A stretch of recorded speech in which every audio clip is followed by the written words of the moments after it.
Hello students, as like in our last video we studied about your chapter number 1 संसाधन and संसाधन कितने प्रकार के होते हैं, जैसे कि प्राकृतिक संसाधन, मानव निर्मित संसाधन, मानव संसाधन. Now in this video we learn more about प्राकृतिक संसाधन. So now we start your next chapter number 2, भूमि, मृदा, जल, प्राकृतिक वनस्पति और वन्य जीवन संसाधन. तो सबसे पहले क्या आता है? भूमि. भूमि सभी महत्वपूर्ण प्राकृतिक संसाधनों में भूमि भी शामिल है, यानी कि सबसे पहले जो है सभी प्राकृतिक संसाधनों में भूमि भी शामिल है. भूपृष्ठ के कुल क्षेत्रफल का लगभग 30% भूभाग भूमि है. मतलब जितना भी हमारा अर्थ का एरिया है उसके अंदर 30% जो भाग है वो भूमि का है. ठीक है, यही नहीं, इस थोड़े से प्रतिशत के सभी भाग आवास योग्य नहीं है. मतलब इसमें जितना ये 30% दे रखा है हमें नेचर ने, अर्थ का, वो भी क्या है, हमारे रहने के योग्य नहीं है. मतलब वहाँ पे भी हम कुछ प्लेसेस पे हम रह भी नहीं सकते, कुछ भूमि पे हम अपना घर नहीं बना सकते.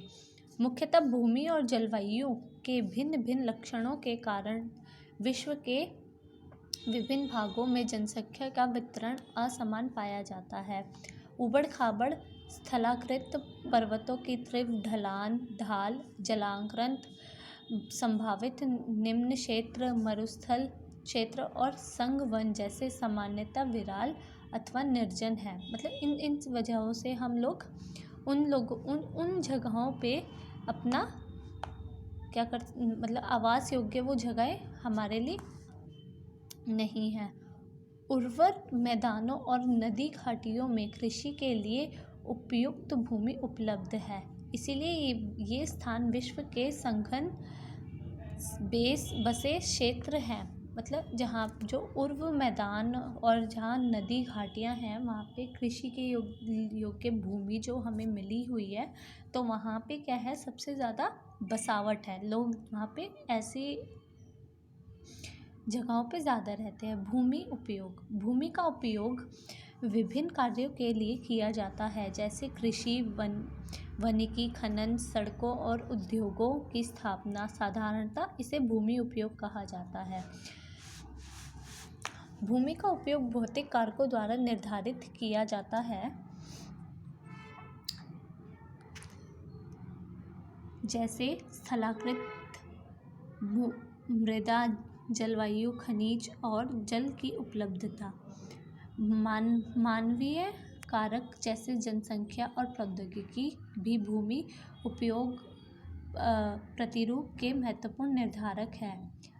स्वामित्व के आधार पर भूमि को निजी भूमि और सामुदायिक भूमि में बांटा जा सकता है. निजी भूमि व्यक्तियों के स्वामित्व में होती है, जबकि सामुदायिक भूमि समुदाय के स्वामित्व में होती है. निजी भूमि मतलब जो हम लोग अपने पर्सनल यूज़ के लिए कर सकते हैं, और सामुदायिक भूमि मतलब जो हम कम्युनिटी होती है, दो सभी लोगों के लिए हम उस भूमि को उपयोग कर सकते हैं. सामान्य रूप से इसका उपयोग समुदाय से संबंधित व्यक्तियों के लिए किया जाता है, जैसे चारा, फलों, नट व औषधि बूटियों को एकत्रित करना. इस सामुदायिक भूमि को साझा संपत्ति संसाधन भी कहते हैं. मतलब जैसे कि जो भूमि हम इन सब चीज़ों को इकट्ठा करने के लिए कर रहे हैं, तो वो हम अपने लिए नहीं कर रहे. फलों को, नट को, औषधि बूटियाँ जो होती है वो सिर्फ हम अपने लिए नहीं कर रहे, वो हम बाकी हमारे जो सोसाइटी में लोग रहते हैं उनके लिए भी हम यूज़ कर रहे हैं. तो उसको क्या कहते हैं हम लोग? साझा संपत्ति संसाधन कहते हैं. जनसंख्या और उनकी मांग सदैव बढ़ती रहती है. मतलब लोग बढ़ते रहते हैं और हम लोगों की डिमांड्स जो होती है वो भी हमारे साथ साथ बढ़ती रहती है. मतलब मांग ऐसी चीज़ है बच्चों जो कभी ख़त्म हो ही नहीं सकती. हमारे पास कुछ होगा, अब हमारे पास कुछ चीज़ पूरी हो गई है तो हमें और चीज़ की मांग होगी कि और होना चाहिए हमारे साथ. इसी तरह लेकिन भूमि की उपलब्धता सीमित है. भूमि हमारे पास सीमित है. स्थान के अनुसार भूमि की गुणवत्ता में अंतर होता है। मतलब हर हर अलग अलग जगहों के हिसाब से उस जगह की जो भूमि है उसकी गुणवत्ता में भी अलग अलग अंतर होते हैं, मतलब अलग अलग होती है वो भी। लोगों ने सामुदायिक भूमि पर व्यापारिक क्षेत्र बनाने, नगरीय क्षेत्रों में घर बनाने और ग्रामीण क्षेत्रों में कृषि योग्य भूमि का विस्तार करने के लिए अनाधिकृत हस्तक्षेप करना शुरू कर दिया। मतलब लोग क्या हो गए हैं, जैसे जैसे पॉपुलेशन बढ़ती चली गई वैसे वैसे अब जैसे हम देखते हैं कि आज की डेट में हमारी इंडिया में ही कितनी पॉपुलेशन है, ठीक है, और उसी हिसाब से लोग जहाँ उनको जगह मिल रही है वो अपना घर बना रहे हैं, अपना व्यवसाय शुरू कर रहे हैं, मतलब हर काम शुरू कर रहे हैं लोग जहाँ जहाँ उन्हें जगह मिलती चली गई है। और इसी तरीके से मतलब वो भूमि को यूज़ करना, मतलब भूमि जो है वो कृषि करने योग्य हमारे पास आज की डेट में बहुत कम है। आज भूमि उपयोग प्रतिरूप में व्यापक परिवर्तन हमारे समाज में सांस्कृतिक परिवर्तनों को दर्शाते हैं। वर्तमान में कृषि और निर्माण संबंधी गतिविधियों के प्रसार कारण निम्नीकरण, भूसंखलन, मृदा अपरदन, मरुस्थलीकरण पर्यावरण के लिए प्रमुख खतरा है। मतलब हम जैसे जैसे पॉपुलेशन बढ़ रही है, जिस तरीके से हम प्राकृतिक चीज़ों का मिसयूज़ कर रहे हैं, तो इस हिसाब से क्या हो रहा है, डिज़ास्टर्स, मतलब ये क्या कर रहे हैं, हम एक तरीके से पर्यावरण को खतरा कर रहे हैं। तो ये जिस तरीके से हम भूमि को यूज़ कर रहे हैं तो इसके कारण निम्नीकरण कमी होती चली जा रही है। भूसंखलन यानी कि भूमि जो है वो भूसंखलन होता है। भूसंखलन को सामान्य रूप से शैल, मलबा का ढलान से गिरने वाली मिट्टी के बृहत संचलन के रूप में परिभाषित किया जाता है। ये वे प्राय भूकंप, बाढ़ और ज्वालामुखी से घटित होते हैं।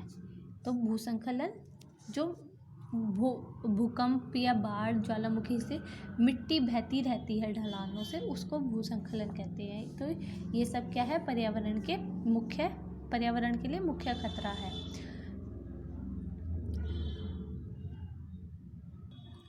भूमि संसाधन का संरक्षण, मतलब अब हम भूमि संसाधन का संरक्षण किस तरीके से कर सकते हैं। बढ़ती जनसंख्या तथा इसकी बढ़ती मांगों के कारण वन भूमि और